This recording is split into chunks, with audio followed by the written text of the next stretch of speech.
We don't celebrate our heroes enough in this country. So many of our heroes, we chastise them. We bring them down. It's jealousy, it's hatred. Umona. Heroes that we don't acknowledge. Greats.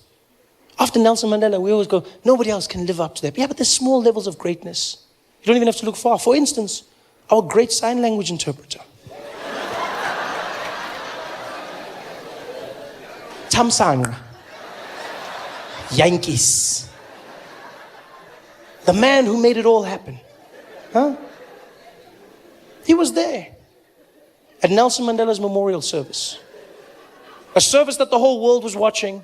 And because of that, the service was translated to everyone all over the world. Translated into all languages, including sign language. And so Yankees was there translating for those who didn't understand. Unfortunately, he also didn't understand sign language. Which is a small problem. A problem that he didn't let stop him, people. Where others see obstacles, he saw an opportunity. People go, he's a con man. He's a bloody, how could he do something so deceitful? Yeah, you gotta go, how could he do something so deceitful? That man Yankees showed something so powerful. He's a role model to the children. Because he showed that you shouldn't listen to what people say you can or cannot do. If you believe in yourself and you work hard enough, anything is possible. People told him his whole life, they're like, Yankees, you can't do sign language. He was like, we'll see about that. Bitches.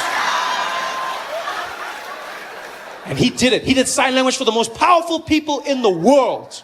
Every single one of them, Yankees, was on that stage doing it and doing it well. Nobody even suspected him. Nobody. People were just like, he's doing his thing. People ask questions. Where did he come from? Did he sneak? He didn't sneak in. He'd been the official sign language interpreter for the government for the last 5 years. Yeah. Official for the last 5 years. And apparently before this, people have complained. But obviously the complaints fell on deaf ears, so nothing was done about it. And so he just carried on. And now he was here. The biggest event of his life. Signing for the world. Signing. Just making it up. In the zone. Nobody suspected. I suspected. Though. I did. No, I did. Let me tell you why. No. Let me tell you why.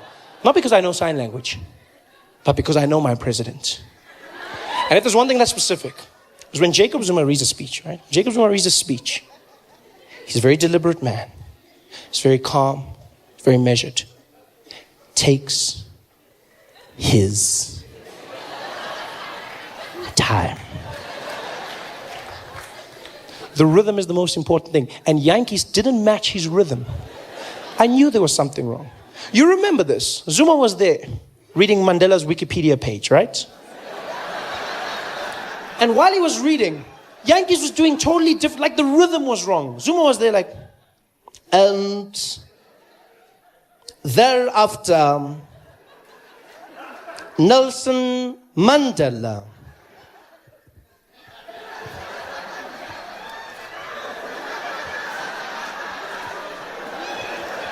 went to Robben Island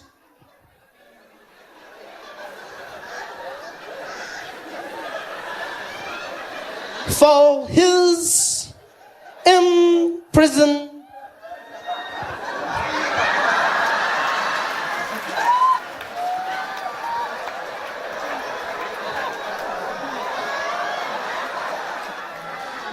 Term and to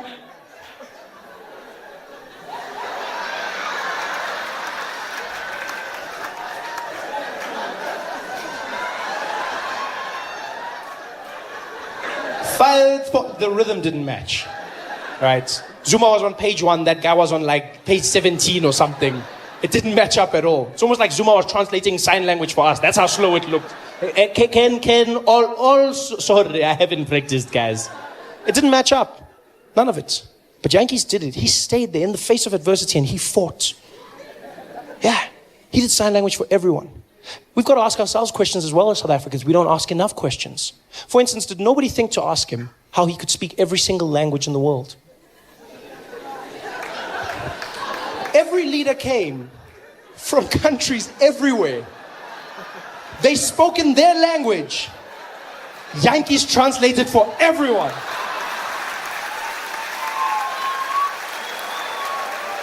Did nobody stop to ask, Even for a second, the president of Brazil is standing up there. Nelson Mandela está bem.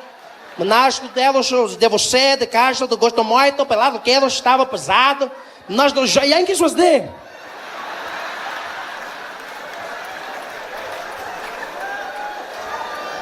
Did no one say, hey Yankees, you can speak Portuguese? I'm in the zone, Baba, I'm in the zone. I'm in the zone. Did nobody think to ask? He did sign language for everyone. The ambassador of China was up there. 가도시, 전도이 넬슨 만델라.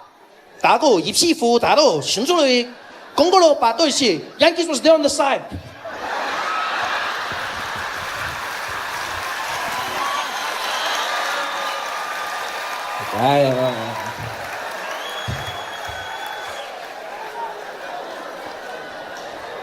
He just made it up.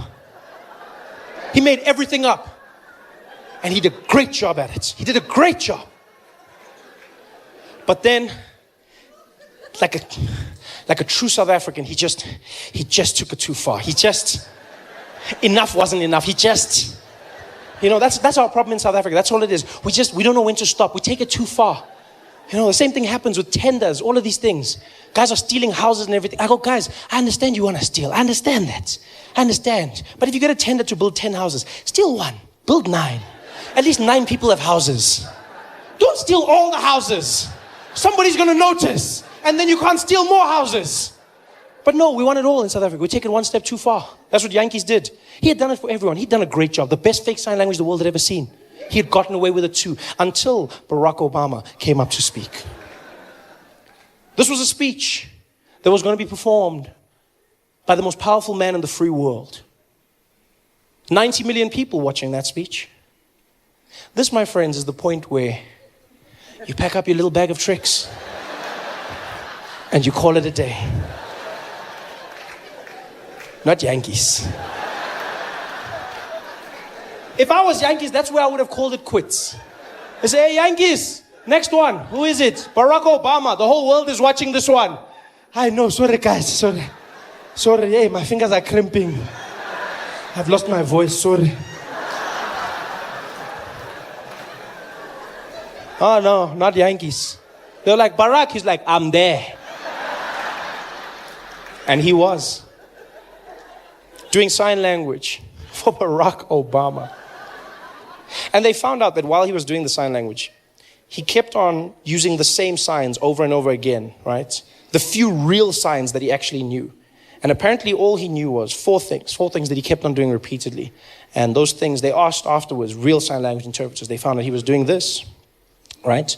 Which means greetings, yeah? Greetings, he kept on doing that. Another one he loved doing was circle, yeah? Circle. One of his favorites was smoking, yeah? And every now and again he'd go, get a little blah, blah. That's all he did, over and over again. Can you imagine that?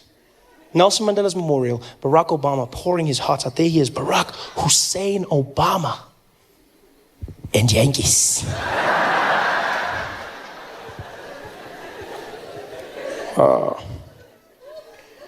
As Americans, Nelson Mandela's a man that showed that through peace, you could free not only the prisoner, but also the guard. Nelson Mandela's a man, he's beyond a man, he's a legacy. A legacy I could never aspire to be, but we could all look towards. And for me, Nelson Mandela showed that sometimes in life, you gotta go the hard way. You gotta say the things that matter. And always remember to do what counts. I could never be Nelson Mandela. Can you imagine how horrible it must have been for every single deaf person watching that speech? Imagine what it must have been like as a deaf person watching that at home, sitting there. That must have been the craziest thing they've ever seen in their lives. Deaf people just watching going, hello? Hello? What? Why is he talking about smoking? Why is he talking about smoking? We're going to talk about Nelson Mandela. I'm talking about, talk about now. What's wrong? Why are you talking about? What? Hello? Why did he? This is the worst speech ever. There's something wrong with this guy. Barack has a smoking problem. What the hell? Talk about Mandela. This guy, what's wrong with him? This is the worst speech. I can't listen anymore. This is horrible. This is horrible. Tell me when it's finished. I can't do this, man.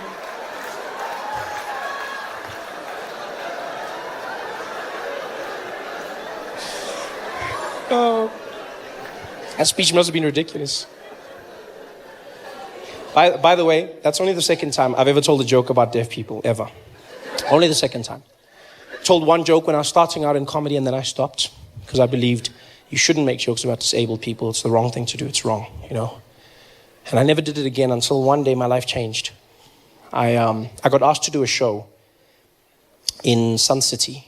I was asked to do a show.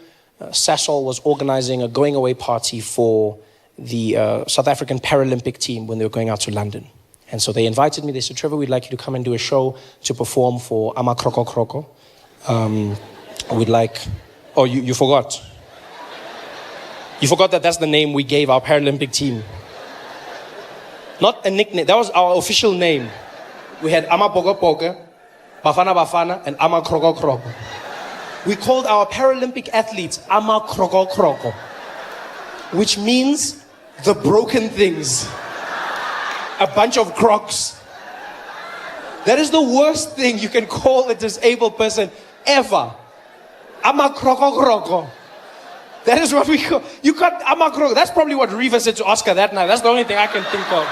Don't you call Ama Kroko Kroko? Ah! Ama. So anyway, I was doing a show for Ama Kroko Kroko, right? And because I'm there, I did no jokes about disabled people or anything that could be seen as offensive. I did nothing like that. And after the show, I was meeting some of the guys. Everything went well. And one of the athletes came up to me, and I'll never forget this till the day I die. He came up to me, and he was partially deaf.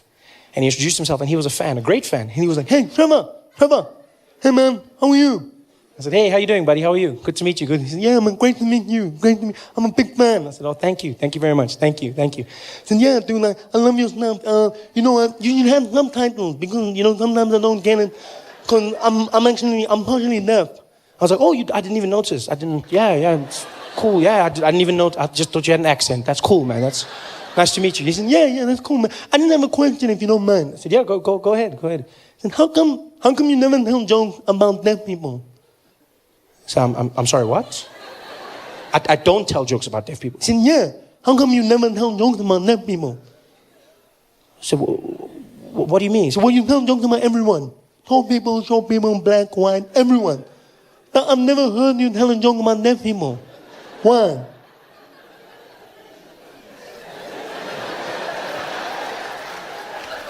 So you've never heard me tell a joke about deaf people? Yeah. No, man, not like that, you stupid. No, man, you're an idiot. I said, no, dude, I don't know. I don't make jokes about deaf people. He said, yeah, why not? I was like, because I shouldn't make jokes about deaf people because if I did that, then deaf people would be hurt and they would be offended. Why would we be hurt? It's not like we don't know we're deaf. So I thought I was protecting you. Protecting us from what? From nothing. We also want jokes. We deaf. Yeah, we know we're different, but we still want the same things. I was like, yeah, but you know what's funny is you say I must make jokes, right? But even if you're cool with it, you know who will complain? People who can hear. Yeah, they'll complain on your behalf because that's what people do. They get offended for other people. They'll be the ones going, oh, Trevor Noah's an asshole. He made jokes about deaf people. So? Why do you care? I said, because it hurts. It hurts. He's like, dude, you're a comedian. Suck it up. Hey, it's easy for you. No, dude, just make the joke. If the jokes are funny, people will laugh and then we move on. I was like, yeah, you know what? You say that. But then what do I do if they complain? He's like, dude, if they complain, then complain. Okay, you know what? Go do the joke. Go do the jokes. And then, if they complain, you must do what I do. I was like, what do you mean? He's like, just don't listen. Hey guys, thanks for watching. Make sure to subscribe to my channel so you can win cool prizes. And by prizes, I mean surprise. There's no prizes. It's a free YouTube video, you greedy. Just click the video, man. Why you want free things on free things? You don't really know how different America is, though, until you get here. That's the one thing I will say. You know, you think you know. But then when you land in America, in your airports, that's when you know this place is different. Because American airports, unlike airports everywhere in the world, which have a certain level of joy and just all around happiness, American airports, they're like concentration camps. It's just, you know, it's just people walking barefoot in single file.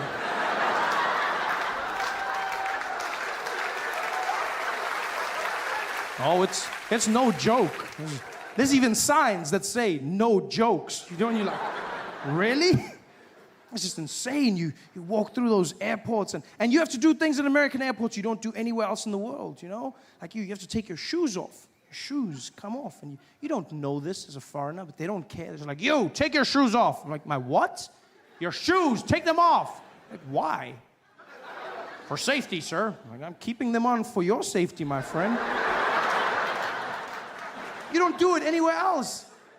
But then you come out here, you have to take off your shoes and you have to take your jacket off to walk through the metal detector. And they are mean about it. They will shout to you. They're like, you, take it off, take it off. And you don't know what to take off. You don't take it off anywhere else, so you don't know what to take off. So you're like, you, take it off. Take what off? Take it off, sir. Take what off? Take it off now. What? Your clothes. Take them. My clothes? And now you're standing there, this man shouting at you, telling you to take your clothes off. You feel like a child in a Catholic church. It's horrible. It's just, you're just standing there.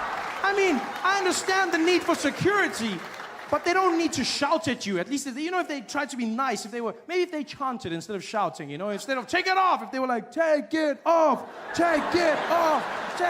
you'd be like, yeah, woo, security, safe and sexy.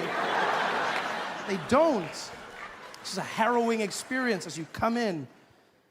And the worst is when you have to go through passport control. Oh, as Americans, you don't feel the pain. But as a foreigner, it's a whole different game. As Americans, you walk through to the U.S. citizens line. And they welcome you back. Like you on some secret mission. And you're just like, welcome home, sir. You know? When you're a foreigner, you have to wait in a super long line, you know, and then they tease you. The line goes right to the front, and then it comes back, and it comes back, and you finally get there, and you have to wait for that, and, you know, and they're standing there, and the guys are like, sir, come on, sir, step forward, step forward, sir, step forward, forward, back, behind the line, sir, back, get back, sir, get back. And, you know, it's a stress. You're standing there, and now you have to answer questions. Horrible, like you don't understand. It's the stress, you know? Standing there and you don't want to get any of the questions wrong, because just like school, they'll send you back. So you stand there and you have to answer them into a microphone that's placed strategically low, almost so that you have to bow to the American as you answer every question of his. I ask you these questions you feel like you know the answers to, but when you're there, I mean, I just handed the man my passport, to which he replied, is this you? Never before have I felt so much pressure to look like myself. I was like, I was younger then. It's horrible. And then he starts rattling them off. It's your first time in the United States of America, sir? Yes. Your first time, sir, is that correct? Yes. Sir, what is the duration of your visit out here? I'm going to be here for 6 months. 6 months, sir? Is that correct?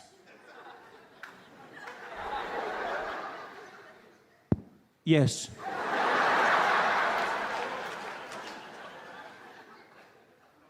Sir, what is the purpose of your visit in the United States of America? I'm here for holiday. Holiday, sir? Yes. Which one? My one. Could you elaborate, sir? Holiday. Yeah, what do you mean holiday, sir? You know, like holiday, like, woo-hoo, yeah, holiday. Yeah.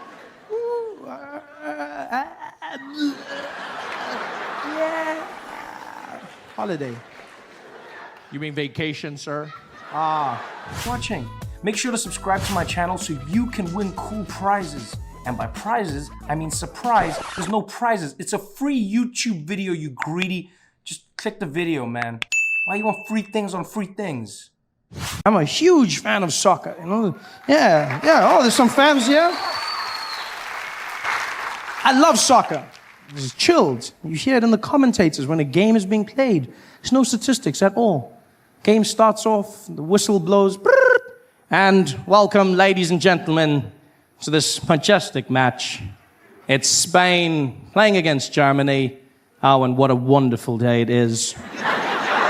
Look at the crowd, really excited. Oh, and the atmosphere is amazing, wonderful weather, and the guys are just like, oh yeah, John, you can feel it. The players look great. It's wonderful. What do you think's gonna happen today, Martin? Oh, nobody knows. I can't even remember the last time I saw a game this good. Americans will remember. Americans will go back to the finest statistic. The last time a black man scored using his left hand, jumping over a mixed race, half Indian, was in 1967 when they're like, what? This is madness.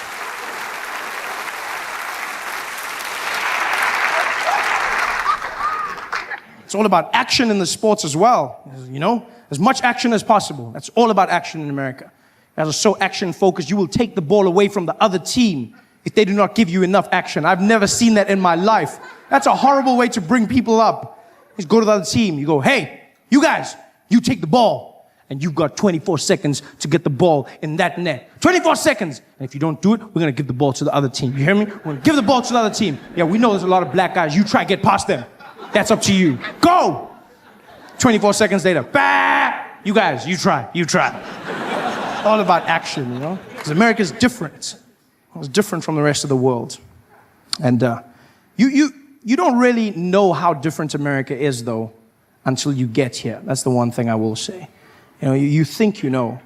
But then when you land in America, in your airports, that's when you know this place is different. Because American airports, unlike airports everywhere in the world, which have a certain level of joy and just all around happiness, American airports, they're like concentration camps. It's just, you know, just people walking barefoot in single file.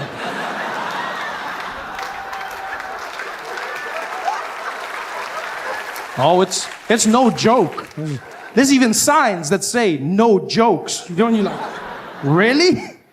It's just insane. You walk through those airports and you have to do things in American airports you don't do anywhere else in the world, you know? Like you have to take your shoes off. Your shoes come off. And you don't know this as a foreigner, but they don't care. They're like, you, take your shoes off. I'm like, my what? Your shoes, take them off. I'm like, why? For safety, sir. I'm like, I'm keeping them on for your safety, my friend. You don't do this anywhere. I remember flying into Dubai one year, and as we get into the airport, this woman, an American woman, started taking off her shoes and those guys. I mean, you must understand, when you're in the Middle East as a woman, you're already a sin. And now to be taking your clothes off in public, these guys lost their mind. They were just like, Hillary, what are you doing? What are you doing? Yo, what are you doing? She's like, I'm taking my clothes off. They're like, no, what are you doing? She's like, I'm taking them off. Why are you taking your clothes off? She's like, so the machine works. She's like, no, this is a machine, not your husband. You don't need to get naked. Put their clothes on and walk through, you whore. You don't do it anywhere else. But then you come out here, you have to take off your shoes and you have to take your jacket off to walk through the metal detector. And they are mean about it. They will shout to you. They're like, you, take it off. And you don't know what to take off. You don't take it off anywhere else, so you don't know what to take off. They're like, you, take it off. Take what off? Take it off, sir. Take what off? Take it off now. What? Your clothes. Take them. My clothes? And now you're standing there, this man shouting at you, telling you to take your clothes off. You feel like a child in a Catholic church. It's horrible. It's just, you're just standing there. I mean, I understand the need for security, But they don't need to shout at you. At least, you know, if they tried to be nice, maybe if they chanted instead of shouting, you know, instead of take it off, if they were like, take it off, you'd be like, yeah, woo, security, safe and sexy. They don't. This is a harrowing experience as you come in. And the worst is when you have to go through passport control. Oh, as Americans, you don't feel the pain, but as a foreigner, it's a whole different game. As Americans, you walk through to the US citizens line, and they welcome you back like you on some secret mission. And you're just like, welcome home, sir. You know,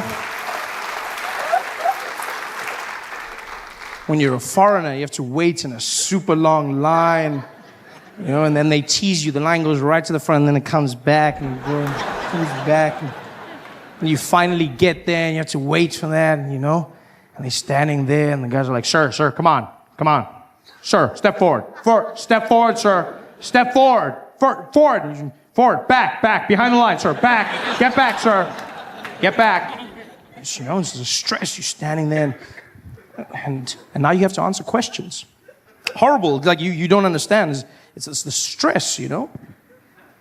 You're standing there, and you don't want to get any of the questions wrong, because just like school, they'll send you back. So you stand there, and you have to answer them into a microphone that's placed strategically low, almost so that you have to bow to the American as you answer every question of his. I ask you these questions you feel like you know the answers to, but when you're there, I mean, I just handed the man my passport, to which he replied, "Is this you?"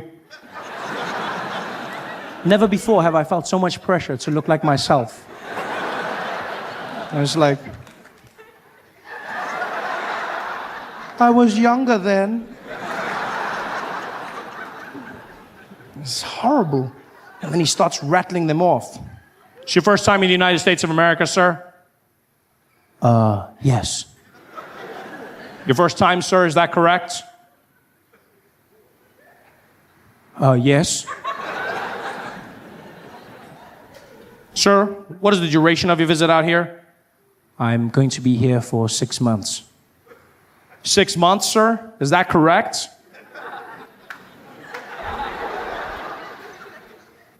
Yes.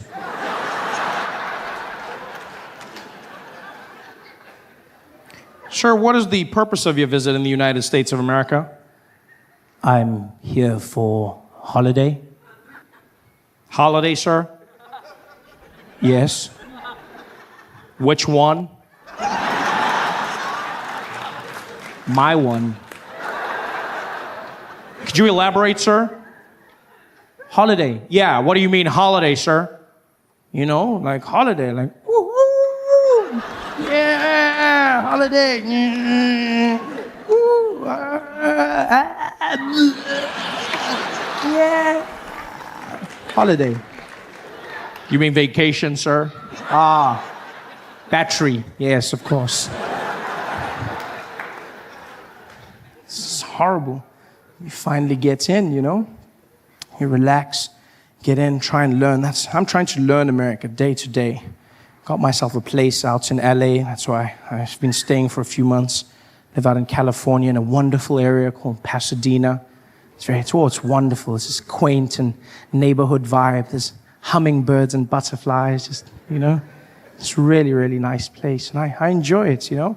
The only thing is it's hard to start life in America. That's one of the hardest things I found. You have to get everything together, you know, like open a bank account, which was interesting. It was sitting there in the bank filling out forms, because when I got to a section when filling out the forms that you don't have back in South Africa anymore, and that is you have to fill out your race.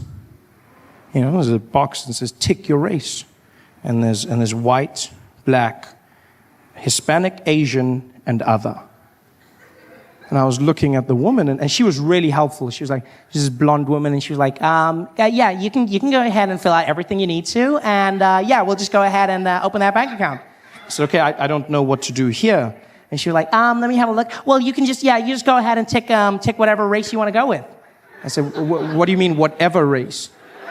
She's like, well, look, it's just for statistical purposes, so like you can choose whatever you want, and then you can do it. And I was like, choose whatever?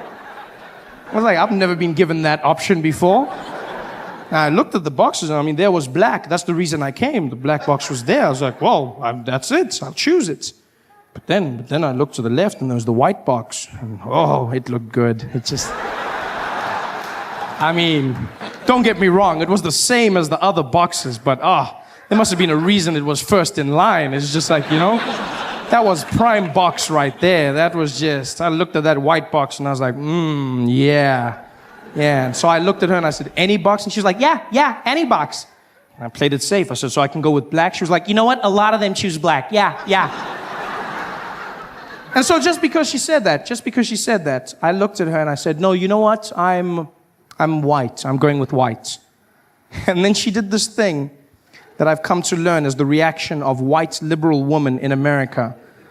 Whenever they hear something or see something that they can't truly comprehend, they don't agree with it, but for fear of being judged, they internalize their emotions. And then they almost have like this malfunction, like a robot. I don't know if it's amazing to see. Because as soon as I said white, I said, I'm going with white. She went,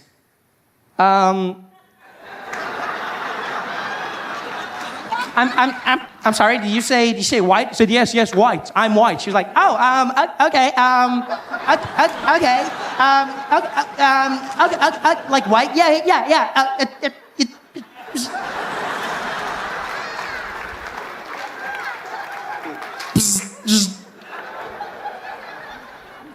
And I've learned, that's the funny thing about being mixed race, you know? Is that people are always happy to say you're mixed, and you can say you're black. They'll be fine with that. They'll be fine. But you can never go white. Ever. No, race is a one-way street, and black is that way. There's a cop directing you. No, you, that way. No, that way. It's just like, race is just, black is like a buffet. You can have as much as you want. No one will judge you. Eat all you can. Black, $12.99. You can go wild in black, but you can never, ever go white. Ever. No matter, even if you half and half, you can never go white. Even Yoda, like the great, he'd be as a Jedi, he'd come up to me and be like, too dark you are. You cannot, it's just crazy to me. You half and half. In fact, everyone that has a piece of anything other than white is reminded of that piece other than the white. You can have anyone, they'll be like, is she white? Well, actually, she's a 1/4 Cherokee. Yeah, she's a Cherokee. 1/4, yeah, and the other 3/4? Oh yeah, white, but we don't focus on that. We look at the mistake, yeah. In a few generations, she might be able to work that out, but not right now. She's Cherokee for now. It's interesting, you know? Starting my life, and by the way, it turned out it wasn't for statistical purposes. A few months later, they found Bank of America was giving higher rates to Hispanic and black people, yeah. Higher interest rates, so it turns out white was right. Yeah. So you keep that color, buddy. Don't get rid of that. Middle Eastern does something, they're a terrorist. Black person does something, they're gang related, they're a thug. But if a white guy walks into a church killing 9 people dead, what do they lead with on the news? And today, in an isolated incident, a lone gunman walked into a church, opening fire and killing 9 people. It's always a lone gunman. Yeah, a lone gunman with no ties to society whatsoever. They always separate him as quickly as possible. I love how they do that. He kept to himself and was notoriously unfriendly. He had no friends whatsoever. No friends, really? No friends? Not even one? Not even one? No friends? Like, not even on Facebook? No, everyone has friends on Facebook. Come on, you tell me the guy had no friends. It's almost like as the shooting happens, everyone's like, what, Dylan? Unfriend. This is the weirdest thing ever. And the first thing they always go to is mental instability. That's what they go to, the first thing. They never go with terrorism. What happened? Are we saying this was terrorism? Well, we're not going to jump to that conclusion. This was a young man who was rarely mentally, he was unstable. He was a troubled young man, but he was a terrorist because he committed a terrorist act, walked into a building, shot a bunch of people to try and spread a message of hatred, right? He was trying to pass something. He was trying to do something. That's an act of terror. And, well, look, no, not necessarily. He was a troubled young man. Yes, and a terrorist. Yeah, but he was mentally unstable. Just like terrorists. That's exactly what a terrorist is. There's no normal reason to blow yourself up. That is ridiculous as shit. You're crazy. You're crazy. But you're still a terrorist. It's weird. It's almost like without realizing it, what they're saying on the news is, You know, this young white man is clearly struggling with something. I mean, because why would you forego all that privilege? Why would you... I mean, he was a young white man. Why would you throw that all away? I mean, if he was a minority, I get it, because that shit sucks. But I mean, why would you throw it? He must be crazy. this is madness. I refuse to be part of this. I refuse to live in a world where we'll deny white people the moniker of terrorist. That's racism, people. That's what that is. If a white man through hard work and determination commits an act of terror, he deserves to be called a terrorist. He worked for it, damn it. You don't deprive him of that because of the color of his skin. You give it to him and you put him up there. Bin Walid and Charlie. It's terrorism. We all have our prejudices, don't get me wrong. It's not like I try to be better. I really do. I realize every now and again I do things that I'm not particularly proud of. Like for instance, whenever I fly into America, if I've been out of the country and flying back into America, I always try to fly on Middle Eastern airlines, specifically. So I'll fly on Emirates or Qatar or Etihad or one of those. And the reason I do this is because I feel there's less chance that somebody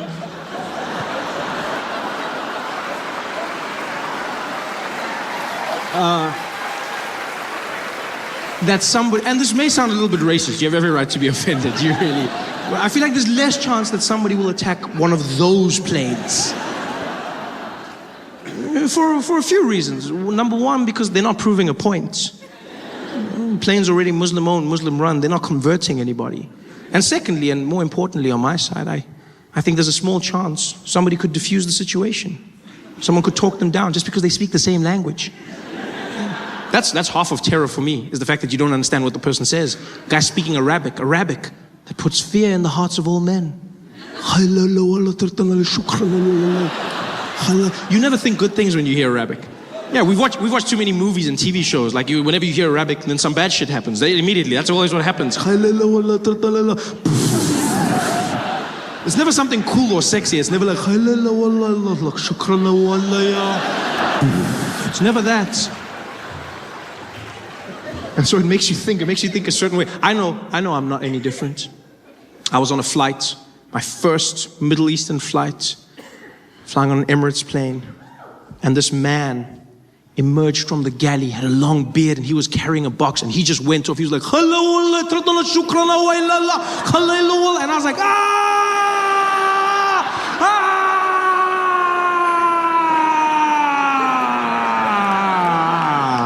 chicken, please. Chicken.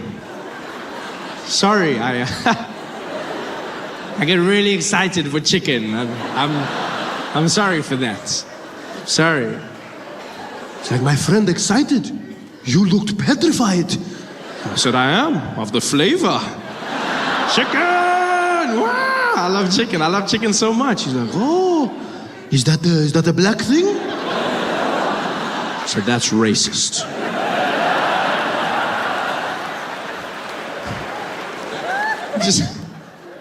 There's a little thing that makes me think there's a chance that if someone understands the language, they may be able to talk the guy down. There could be a terrorist on the plane, a guy with a suicide vest, would be flying 40,000 feet in the sky.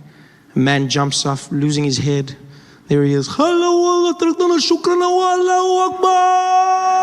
And just maybe some guy will be opposite him, like, hey, what are you doing? I'm going to blow up this plane to show everybody that Allah is great. Yeah, but we know this. Everybody here knows this. So what are you doing? I wanted to show all of you the power of... What are you showing us if we already know, huh? What are you showing us? Are you saying we are not good Muslims? Is that what you are saying? Huh? Are you saying we do not know the power of Allah? Is that what you are saying? You are saying we are bad Muslims? What are you saying? No, my friend, please, I was not trying to offend you. I was just trying to kill you.